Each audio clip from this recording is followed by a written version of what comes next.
All right, what's up? Gonna be making a cortado today. And the way I define a cortado, and just like if anyone asks me what's a cortado, I just say it's a small latte. Just a decent layer of foam, but not as much as a cappuccino, but in a really, really small cup. And yeah, very little espresso, but I've had cortados at some places that use maybe a 1 to 2. I think it's more of a 1 to 1 kind of thing with cortados, but I'm just gonna make it the way I make it. I just make it like it's a small latte.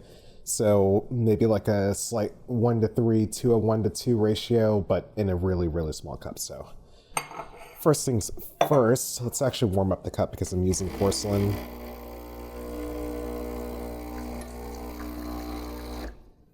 So get that warmed up, grind the beans. 16 grams as always. The only thing I did to my grind size, so people have asked, I'm at for all the February videos, I was at a grind size of 9. I went up to 10 for a slightly faster extraction because I was starting to, I feel hit that like bitter wall.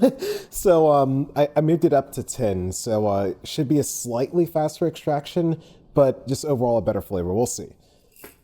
I only moved it by 1 setting. I'm afraid to move my settings around when I know I'm dialed in, but in this case I was like, okay, you know what? Maybe I am getting a slightly bitter taste and I should go up a size. So that should be 16, perfect.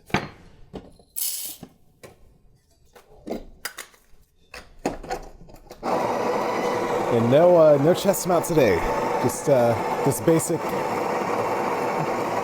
mic and tripod. Milk.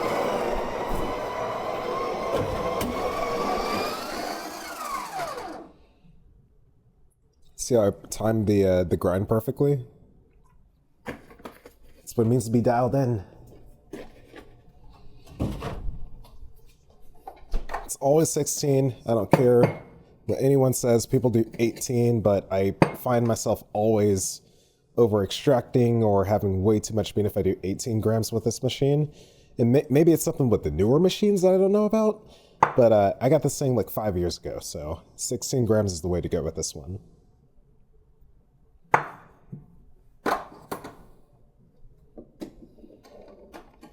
All right, pour you out, cup is warm.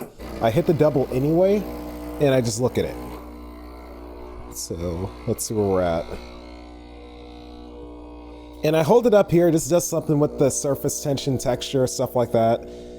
Yeah, we're perfect. We're even slightly over extracting, just a little bit.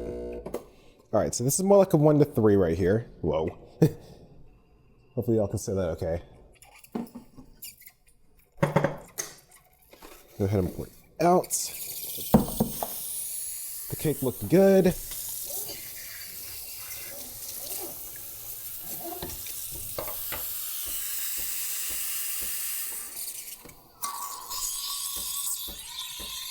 I could have let that warm up a little bit more.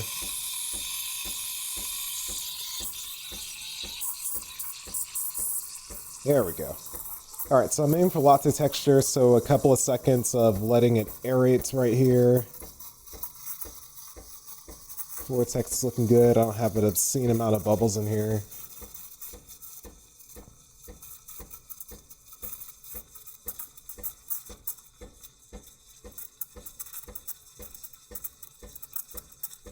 And from there I can let it semi-auto. Put it right there, make sure there's a motion, and we're good.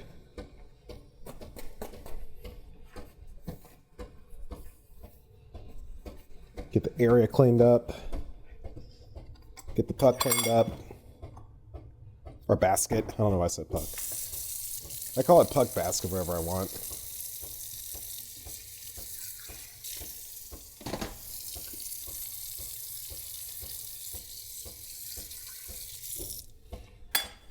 Right, should be done. Just about. All right, cool. Forgot to soak the rag. Purge.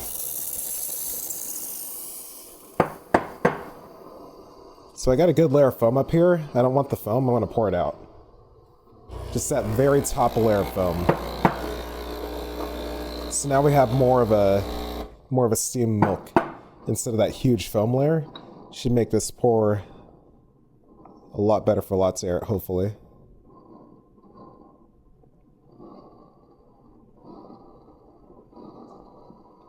All right, it's a terrible heart, but there was an attempt to make latte art. Now, here's what I can do. The top of it looks good.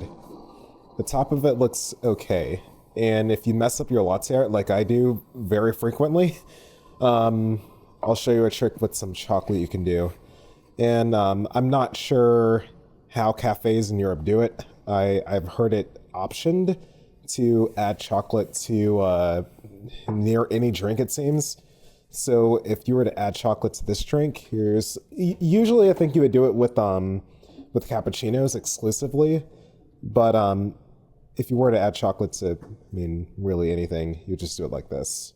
Get a shaker out and pour right where your lip would meet the cup.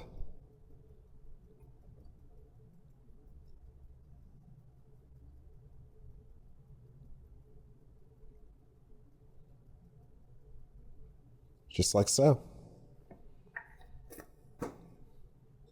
And there. It can make a bad latte art job be a slightly better latte art job. But anyway, here's y'all's Cortado. Just like a small latte. Of course, people may say there's some differences with the what do you call it? With the ratio or whatever, but I'm a 1-to-3, nearly 1-to-3 kind of guy. I just make sure it's like a latte, but a really small cup. But yeah, anyway, thank you all for watching as always, and more soon.